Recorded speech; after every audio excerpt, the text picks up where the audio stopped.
America निवासी बहनों और भाइयों, पहले ही वाक्य से स्वामी जी ने सभा के हृदय पर अधिकार कर लिया और 7,000 नारियां और नर खड़े होकर तालियां बजाते रहे। दूसरे ही दिन से सारे अमेरिका में उनकी पूजा आरंभ हो गई। अखबार उनके अभिनंदन में मुक्त कंठ से लेख लिखने लगे और चौक चौक पर उनके फोटो का प्रदर्शन किया जाने लगा। स्वामी जी धार्मिक एकता के मसीहा थे। शिकागो की धर्म संसद में उन्होंने पहले ही दिन कहा था, सांप्रदायिकता, धार्मिक द्वेष और कट्टरता ने इस खूबसूरत धरती को बहुत दिनों से जकड़ रखा है। इन शक्तियों ने धरती पर मार काट मचाई है, उसे बार बार खून से शराबोर किया है। अगर इन शक्तियों ने अपने सर नहीं उठाए होते तो संसार आज की अपेक्षा अधिक उन्नत और अधिक सौंदर्य युक्त होता, मगर इन शक्तियों की आयु अब समाप्ति पर है।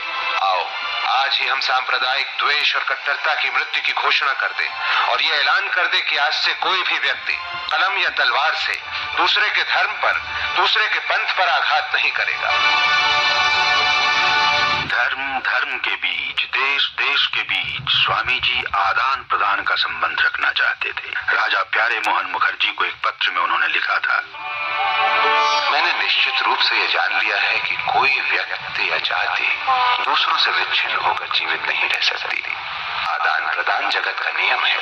भारतवर्ष के पास जो कुछ है उसका प्रचार सारे विश्व में होना चाहिए और बदले में दूसरे लोग जो कुछ देंगे उसे ग्रहण करने को भारतवर्ष को तैयार रहना चाहिए, क्योंकि संप्रसारण जीवन है और संकोच मृत्यु, प्रेम जीवन है और घृणा मृत्यु।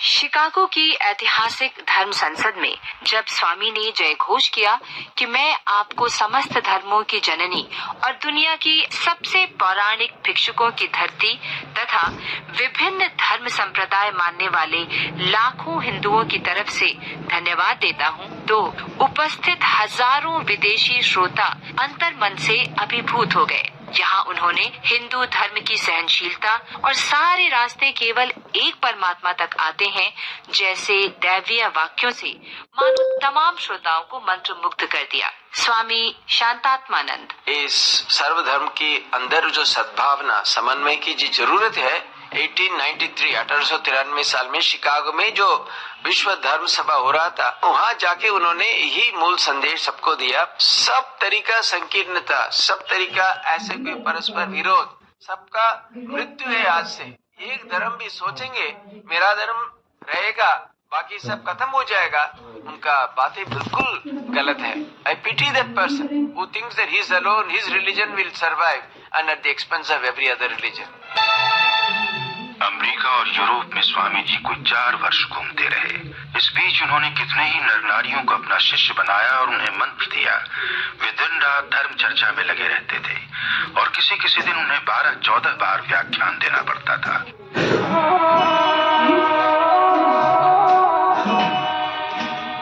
स्वामी जी का अमेरिका प्रवास पश्चिम में पूर्व की एक नई छवि का उद्घाटन था। जवाहरलाल नेहरू विश्वविद्यालय के दर्शन शास्त्र के प्रोफेसर डॉक्टर अजय वर्मा, वो जो उस प्रकार के जो आइडियाज जो पहले ओरिएंट को जिस प्रकार से देखा जाता था, विवेकानंद उस आइडिया को एक तरीके से रिवर्स करते हैं और भारत का एक बहुत अलग प्रकार का जो चेहरा है वेस्ट के सामने 19वीं शताब्दी में प्रस्तुत होता है। और जो पश्चिमी जो देश हैं वो जान पाते हैं कि जिस प्रकार की एक तस्वीर भारत के विषय में, इंडियन सब कॉन्टिनेंट के विषय में उनके सामने प्रस्तुत की जाती थी, वह उससे बिल्कुल अलग हमारे पास विचारों की, दर्शन की बहुत स्वस्थ परंपराएं थी और उनको बस केवल नई भाषा में गढ़ने तक का कार्य किया जाना था, जो विवेकानंद ने इस कार्य को संपन्न किया था।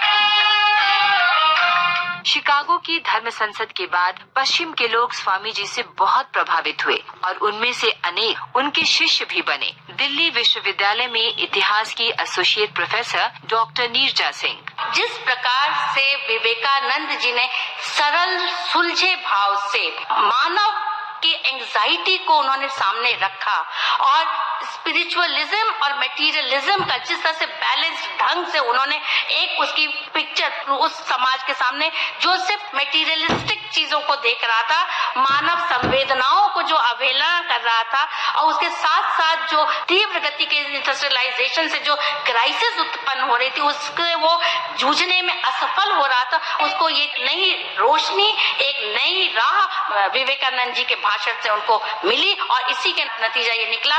मैसिव फॉलोइंग खाली यूएस में नहीं, यूके अन्य इलाकों में हुई, क्योंकि स्पिरिचुअलिज्म और मटेरियलिज्म का एक कंस्ट्रक्टिव बैलेंस विवेकानंद जी ने मानव समाज के सामने रखा।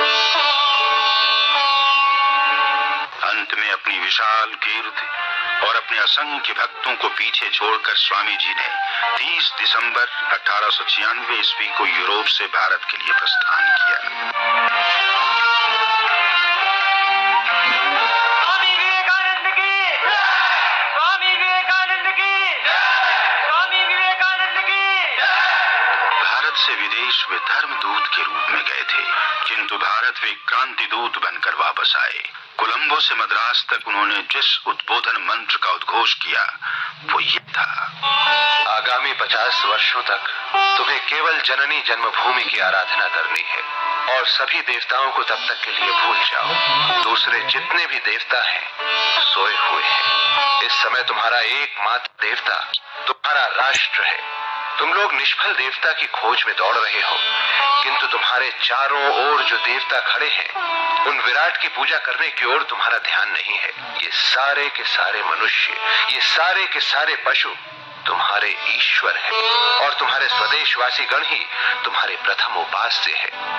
स्वामी जी संत और महात्मा थे। उन्होंने राजनीति की ओर झांका भी नहीं था, किंतु भारत का राष्ट्रीय तेज उन्हीं के उद्गारों से प्रकट हो गया।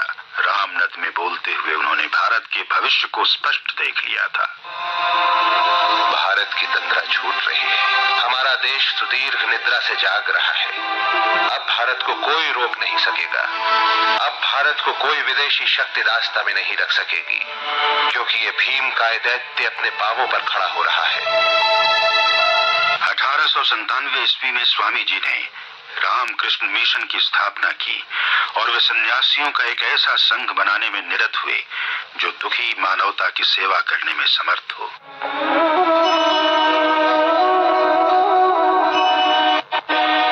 प्राणी मात्र के उत्थान को आध्यात्म से जोड़ने का एक दूरदर्शी प्रयास था रामकृष्ण मिशन की स्थापना। स्वामी शांतात्मानंद। स्वामी विवेकानंद 4 साल करीब अमेरिका में रहे। उसके अंदर उन्होंने देखा ये देश का इतना प्रगति, इसका मूल कारण है संगठित रूप में बहुत काम कर पाते हैं। वापस आके सोचा ऐसे में एक संगठन में भी स्थापना करूं, उसके माध्यम में भारत की पुनर्निर्माण पुनर्गठन संभव है। रामकृष्ण मिशन के सामने उन्होंने 2 आदर्श रखा: आत्मनो मोक्षार्थम जगत हिताय च। जो आध्यात्मिक दिशा में आगे चलना चाहते हैं सब तो अपना मुक्ति के लिए, अपना मोक्ष के लिए काम करेंगे, इसलिए आत्मनो मोक्षार्थम। लेकिन इसके माध्यम क्या होगा? साथ साथ जगत हिताय च, जगत के कल्याण।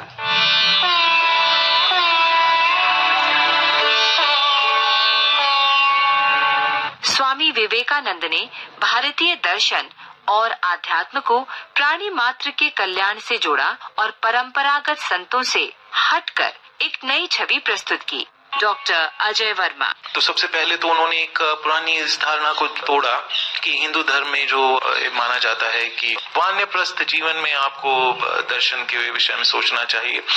उससे विपरीत दर्शन में उनकी रुचि बहुत पहले से ही हो गई और उसके बाद बड़ी युवा अवस्था में ही वे ज्ञान को प्राप्त हुए।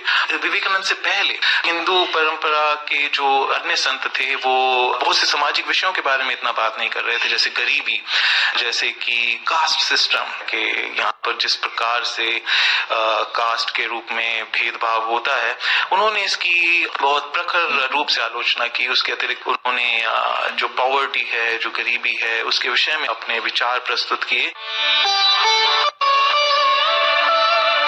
स्वामी विवेकानंद ने प्राचीन वेदांत दर्शन को नए प्रकार से परिभाषित व स्थापित किया। दिल्ली विश्वविद्यालय में इतिहास की associate professor doctor Neerja Singh जो वेदांत था उसको उन्होंने साधारण भाषा में परिभाषित करने के लिए 3 मुख्य चीजें रखी, भक्ति, ज्ञान और कर्म योग, और इसी के द्वारा आदमी साल्वेशन पा सकता है। लेकिन इन्होंने साफ साफ रखा कि साल्वेशन इंडिविजुअल नहीं है, साल्वेशन सोशल है। और ये सोशल साल्वेशन कैसे होगा, जबकि गरीबों के लिए काम करके। और यही गांधी जी को भी इन्फ्लुएंस किया, जहाँ पे गांधी जी दरिद्र नारायण की बात करते हैं।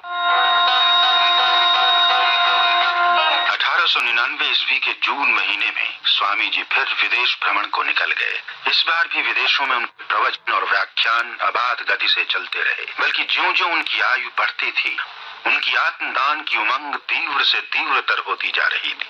धीरे धीरे उन्हें ये आभास होने लगा कि मेरा कार्यकाल समाप्ति के पास पहुंच रहा है। 1900 ईस्वी की 18 अप्रैल को अपनी एक शिष्या को पत्र में उन्होंने लिखा था, मैं अच्छा हूँ, मानसिक स्वास्थ्य बहुत अच्छा है। युद्ध में हार जीत दोनों ही हुई। अब बोरिया बिस्तर बांधकर उस महान मुक्तिदाता की प्रतीक्षा में बैठा हूँ। अब सिर्फ पार करो मोरी नैया। सन 1900 ईस्वी की 9 दिसंबर को स्वामी जी अचानक भारत लौटकर बेलूर मठ पहुंच गए। गुरु भाइयों ने बड़े प्रेम से उनका स्वागत किया। फिर वे देशाटन को निकले और लोगों के बीच अपना संदेश बिखेरते रहे। स्वामी विवेकानंद के दर्शन को नव वेदांत के नाम से जाना जाता है। डॉक्टर संदीप चैटर्जी अपने कई गुरु भाइयों से उन्होंने कहा है कि किसी गरीब को तब तक धर्म के बारे में नहीं समझा सकते हैं जब तक उसका रोटी ना हो, वो ज्यादा महत्वपूर्ण है। तो इस संदर्भ में हम ये कह सकते हैं कि उन्होंने वेदांत को प्रैक्टिकल लेवल पर ला दिया। और जहाँ एकता होगी, जहाँ समत्व की बात होगी, वहाँ पर जाति नहीं आ सकता है। उन्होंने कई महिलाओं को संन्यास की दीक्षा दी, क्योंकि जहाँ एकता की बात होगी, जहाँ समत्व की बात होगी, वहाँ पर आपसी विभेद तो हो ही नहीं सकता है। तो वेदांत का जो मूल संकल्पना है उसको उन्होंने वास्तविक धरातल पर ला दिया। युवाओं के सामने स्वामी जी ने एक नया आदर्श रखा और उनकी सोच को एक नई दिशा दी। डॉक्टर नीरजा सिंह युवाओं के लिए सबसे बड़ी बात तो ये कि मूल्य दिए, गोल लाइफ का क्या होना चाहिए। सबसे पहले उन्होंने बात रखी नेशनलिज्म की। उन्होंने उनको प्रेरित किया कि तुम अपने पुराने जो अपने गौरवमय इतिहास को मत भूलिए, अपने देश के लिए, अपने समाज के लिए, अपने मूल्यों के लिए सजग रहिए, त्याग कीजिए, अग्रसर होइए।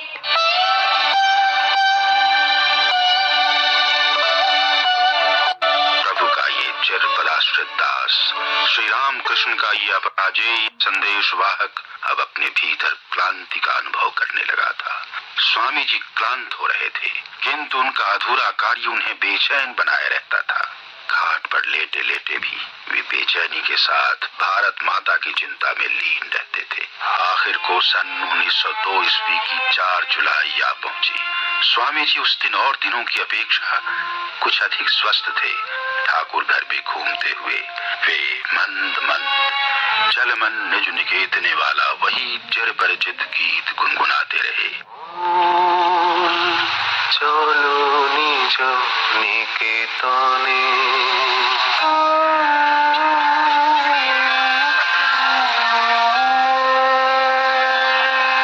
फिर वे अपनी शैया पर चले गए। उनके हाथ में जपमाला विद्यमान थी। रात के 9 बजे उनके मुख से 2 बार कराह निकली। फिर उनका मस्तक तकिए पर एक ओर को लुढ़क गया। बस योगीश्वर विवेकानंद अनंत निद्रा में सो गए। अमावस्या के अंधकार में जगन माता ने अपने रणक्लांत पुत्र को अपनी गोदी में उठा लिया।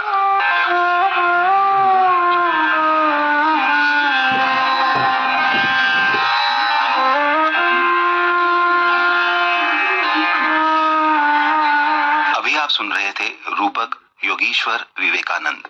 प्रस्तुत रूपक डॉक्टर रामधारी सिंह दिनकर द्वारा लिखित व 4 जुलाई 1965 में प्रसारित रूपक स्वामी विवेकानंद पर आधारित है। प्रतिभागी स्वर गोपाल कौल, राजेश्वर नाथ, CS नागर, CD पांडे, सुरेंद्र वर्मा, CM नागर, राजगुप्त राजीव, आलोक गांगुली, त्रिलोक कपूर व मनमोहन पहाड़ी। मूल लेखक डॉक्टर रामधारी सिंह दिनकर।